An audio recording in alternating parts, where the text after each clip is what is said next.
Hello good morning Odisha मु शिवा आज गुरुत्वपूर्ण खबर गुड़िक आपण मानक जनइबी न्यूज गुड़िक भल लगे निश्चित भाव में गोटे लाइक करी चैनल को सब्सक्राइब करनेबी। तो चलतु आज गुरुत्वपूर्ण खबर पर नजर पकईवा। तेबे प्रथम खबर 17 तारिख राज्य में वर्षा हेबार संभावना रही नहीं पाणीपाग विभाग पक्षर कहुई 17 तारिख में गजपति गंजाम पुरी रायगड़ा जिला गुड़िक गोटे दुईटी स्थान में हालुका वर्षा हेबार संभावना रही। सेपरि 18 तारिख में गजपति गंजाम पुरी रायगड़ा खोर्धा नयागढ़ कोरापुट और मालकानगिरी जिला एवं 19 तारिख में गंजाम गजपति रायगड़ा कोरापुट मालकानगिरी कंधमाल और कलाहांडी जिला गुड़िक गोटे दुईटी स्थान में हालुकार मध्यम धरणर वर्षा हेबार संभावना रही। परवर्ती खबर मालकानगिरी को मुख्यमंत्री मोहन चरण माझी एक बड़ भेटी देइछंती। एठारे 4000 कोटी बजेट सीमेंट कारखाना निर्माण हेबो बोली मुख्यमंत्री घोषणा करिसंती। एदि सहित मुख्यमंत्री आउ एक बड़ घोषणा करिसंती 2000 स्थानीय युवती युवतंको नियुक्ति मिलिबो। मुख्यमंत्री प्रथमे आदिवासी पुड़ियारे अनुष्ठित कृषि मेला उद्घाटन करने सह मेलारे विभिन्न कंपानी द्वारा कृषि जंत्रपाति जानवाहन इत्यादि परिदर्शन करथिले। परवर्ती अपडेट डिसेम्बर 17 रत्नभंडार मरामती काम स्थिर है श्रीमंदिर नीति निघंट। श्रीमंदिर रत्नभंडार काम डिसेम्बर 17 तारिख आरंभ हेबो। यह पूर्व श्रीमंदिर नीति निघंट स्थिर होईची। श्रीमंदिर उपमुख्य प्रशासक तथा जिलापालଙ୍କ अध्यक्षतार एक बैठक अनुष्ठित होई नीति निघंट स्थिर करा जायछि। ए निष्पत्ति अनुଯାयी रात्रि 2टा द्वार फिटिब नीति आरंभ हेबो। परवर्ती अपडेट भुवनेश्वर में क्षेपणास्त्र परीक्षण सफल। अन्य एक वैषयिक सफलतार प्रतिरक्षा अनुसंधान एक विकास संगठन गतकाली दिन ओडिशा उपकूल एक प्रतिरक्षा सुविधार कठिन ईंधन द्वारा निर्मित रामजेट प्रभृति भित्तिक क्षेपणास्त्र अंतिम राउंड परीक्षा सफलतार सह करिथिला। इंटीग्रेटेड टेस्ट परिसर ITI लॉन्च कॉम्प्लेक्स 3 रे एक स्टाटिक लॉन्च स्वदेशी विकसित क्षेपणास्त्र परीक्षण करा जायतिला। एक मास मध्य स्वदेशी टेक्नोलोजी सहित 3टी भिन्न श्रेणी क्षेपणास्त्र सहित यह तृतीय सफल मिशन थिला। परवर्ती अपडेट पूर्वतन भारतीय क्रिकेटर विनोद कांबली स्वास्थ्य अवस्था को नहीं से एवं चर्चार। कांबली केवे भी BCCI मिलिथिबा पेंशन पर निर्भरशील। तांको पूर्वर BCCI पक्षर मात्र 15,000 टंका पेंशन मिलुथिला। यापर 2022 रे BCCI पूर्वतन प्लेयर पेंशन स्कीम रे आनिथिला परिवर्तन करी पेंशन राशि वृद्धि करा जायतिला। या परठारु कांबली को मासको मिलुछि मात्र 30,000 टंका। परवर्ती अपडेट गोटी चलाउछंती मोहन बीजेडी गोड़ हेब केन्दुझर शंख छाड़ी पद्म महानेता भुवनेश्वर निर्वाचन में केन्दुझर 6 आसन को अधा अधा कर बांटी नहीं बीजेडी और बीजेपी। लोकसभा आसनटी बीजेपी खात को जाइथिला किंतु केन्दुझर टाणुआ नेता मोहन चरण माझी मुख्यमंत्री हेबा परे सेठारे एबे बीजेपी हावा बहिबा आरंभ करिछि। एकता विजेडीर गड़ थिबा केन्दुझर दलर संगठन तासमुठा भली भुशुड़ीबा आरंभ करिछि। केन्दुझर पई मुख्यमंत्री प्रतिबद्धता को लक्ष्य करी एबे बीजेडी नेता माने बीजेपी मय हेबा आरंभ करिसंती। तेबे परवर्ती अपडेट कैबिनेट अनुमोदन पर बिल प्रस्तुत बजेट अधिवेशन में बाजिपारे मोहर बढ़िबो विधायकों दरमा और भत्ता लक्षे नु एणिकी विधायक माने पाइबे 2,75,000 टंका मासिक दरमा और भत्ता बाबद को विधायकों पिछा सरकार एतिकी परिमाण टंका एतिकी खर्च करिवे। राज्य कैबिनेट प्रस्ताव में मोहर मारिथिला बेले ए संक्रांति संशोधन बिल मध्य प्रस्तुत सरिछि। तेबे परवर्ती अपडेट वर्षा जो बदलिला भारत ऑस्ट्रेलिया तृतीय टेस्ट समय सीमा। गाभारे भारत और ऑस्ट्रेलिया मध्य खेला तृतीय टेस्ट प्रथम दिन मैच वर्षा जो बाधा प्राप्त होईछि। प्रबल वर्षा जो टेस्ट मैच प्रथम दिन केवल 13 ओवर खेला जाइथिला। एहारि भितर ऑस्ट्रेलिया कोनोसी विकेट न हराई 28 रन स्कोर करिछि। उस्मान खाजा 19 रन और नाथल मैक्सविन 4 रन कर अपराजित अछंती। तेबे परवर्ती अपडेट अर्थमंत्री करिवे बजेट रे बड़ घोषणा मुद्रास्फीति को मात देव हे स्पेशल बॉन्ड। आगामी बजेट रे बड़ घोषणा करि पारंती अर्थमंत्री निर्मला सीतारमण जहाँ साधारण लोकों ऊपर विशेष प्रभाव मध्य पकाइबो।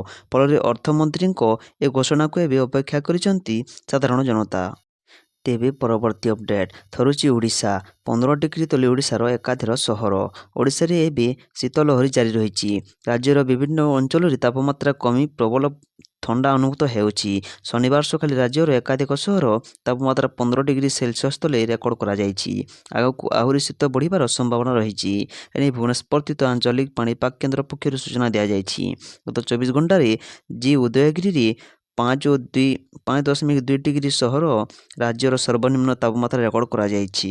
ସେହିପରି ରାଉରକେଲାରେ 7.2 ଡିଗ୍ରୀ, ଝାରସୁଗୁଡ଼ାରେ 8 ଡିଗ୍ରୀ, ସୁନ୍ଦରଗଡ଼ ଜିଲ୍ଲାର କିରେଇ 8.8 ଡିଗ୍ରୀ, ଫୁଲବାଣୀ ଓ କୋରାପୁଟ ଜିଲ୍ଲାର ସେମିଲିଗୁଡ଼ାରେ 9 ଡିଗ୍ରୀ, ଦାରିଙ୍ଗବାଡ଼ିରେ 10.5 ଡିଗ୍ରୀ, ଅନୁଗୁଳରେ 10.6 ଡିଗ୍ରୀ, ଭବାନୀପାଟଣାରେ 11 ଡିଗ୍ରୀ ଓ କୋରାପୁଟରେ 11.4 ଡିଗ୍ରୀ ତାପମାତ୍ରା ରେକର୍ଡ ହୋଇଛି।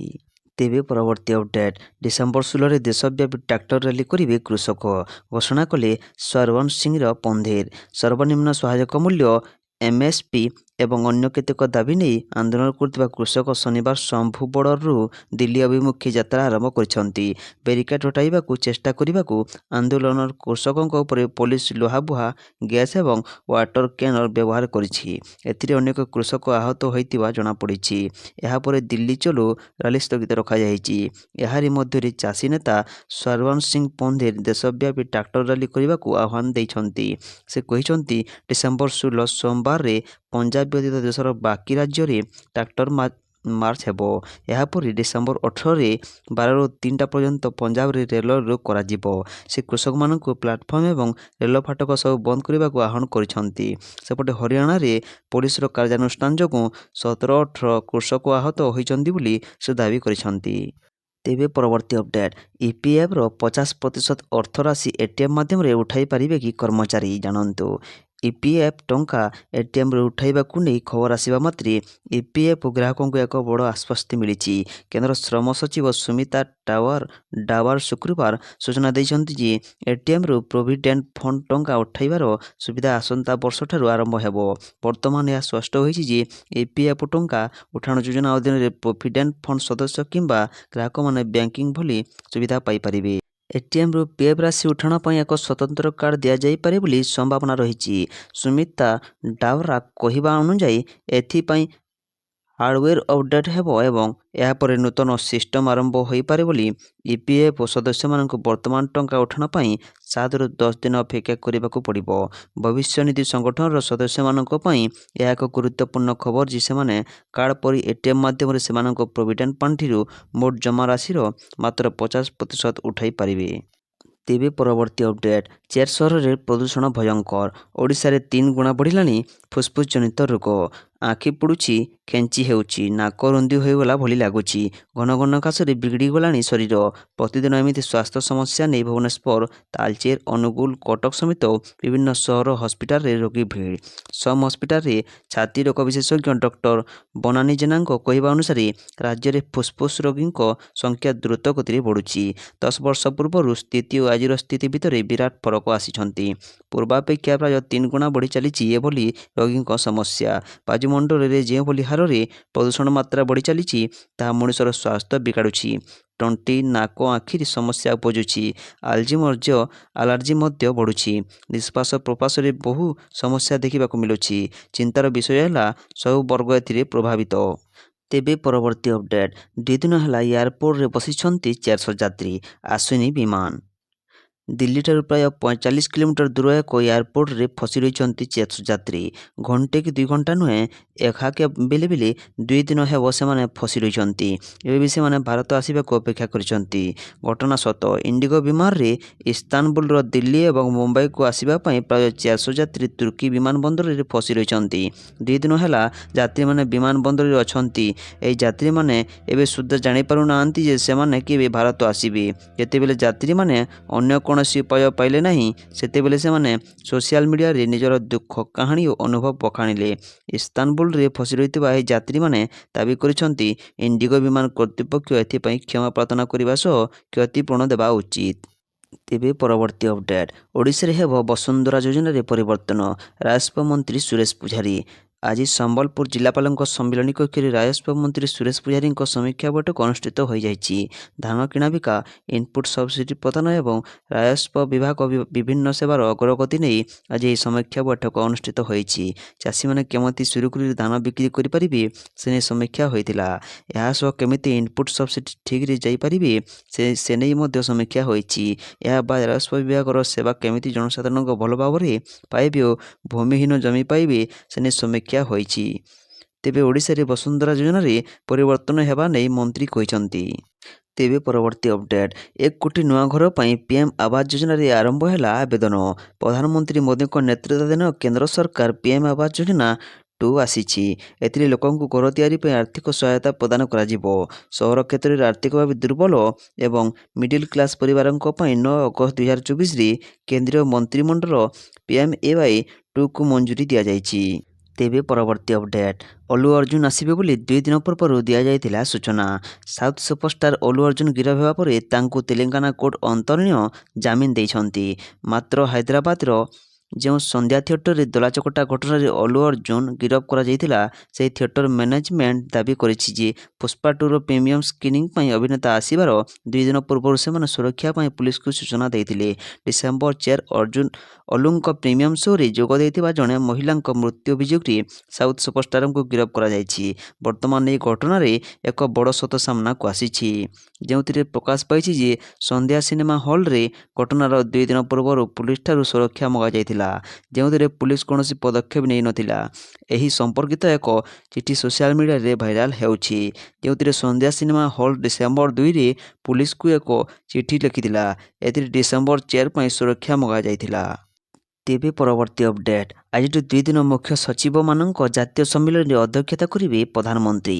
ପ୍ରଧାନମନ୍ତ୍ରୀ ନରେନ୍ଦ୍ର ମୋଦି ଆଜି ଆସନ୍ତାକାଲି ନୂଆଦିଲ୍ଲୀରେ ଦେଶର ମୁଖ୍ୟ ସଚିବମାନଙ୍କ 4ଥ ଜାତୀୟ ସମ୍ମିଳନୀରେ ଅଧ୍ୟକ୍ଷତା କରିବେ। ଉଭୟ କେନ୍ଦ୍ର ଓ ରାଜ୍ୟ ମଧ୍ୟରେ ସମ୍ପର୍କ ସ୍ଥାପନ ଲାଗି ଏହି ସମ୍ମିଳନୀ କାମ ଦେବ ବୋଲି କୁହାଯାଇଛି।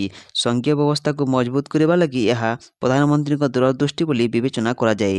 ଗତ 3 ବର୍ଷ ଧରି ଏହି ବାର୍ଷିକ ସମ୍ମିଳନୀ ଆୟୋଜିତ ହୋଇ ଆସୁଛି। ଧର୍ମଶାଳାରେ ଜୁନ 2022ରେ ପ୍ରଥମ କରି ଏହି ସମ୍ମିଳନୀ ଆୟୋଜିତ ହୋଇଥିଲା। ପରେ ଜାନୁଆରୀ 2023 ଓ ଡିସେମ୍ବର 2023ରେ ନୂଆଦିଲ୍ଲୀରେ ଅନୁଷ୍ଠିତ ହୋଇଥିଲା। 13 ଡିସେମ୍ବରରୁ 15 ଡିସେମ୍ବର ଯାଏଁ ଆୟୋଜିତ ହେଉଥିବା ଏହି 3 ଦିନିଆ ସମ୍ମିଳନୀ କେନ୍ଦ୍ର ଓ ରାଜ୍ୟ ମଧ୍ୟରେ ଏକକ ବିକାଶ ଏଜେଣ୍ଡା ପ୍ରସ୍ତୁତ କରିବାରେ ସହାୟକ ହେବ ବୋଲି କୁହାଯାଇଛି। ତେବେ ପରବର୍ତ୍ତୀ ଅପଡେଟ୍, କେବିସିରେ 50 ଲକ୍ଷ ଜିତିଲେ ଚୌଦାର ପଙ୍କଜିନୀ।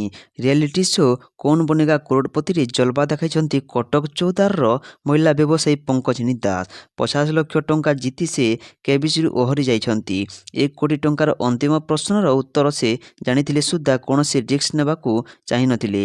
ଏହି ସଫଳତା ପଛରେ ତାଙ୍କ ପରିବାର, ସ୍ୱାମୀ ଓ ପୁଅର ବଡ଼ ଭୂମିକା ରହିଥିବା ସେ କହିଛନ୍ତି। 24 ବର୍ଷ ଧରି ସେ ଏହି ଶୋରେ ଭାଗ ନେବାକୁ ପ୍ରୟାସ କରୁଥିବା ବେଳେ ଶେଷରେ ତାଙ୍କର ଇଚ୍ଛା ପୂରଣ ହୋଇଛି।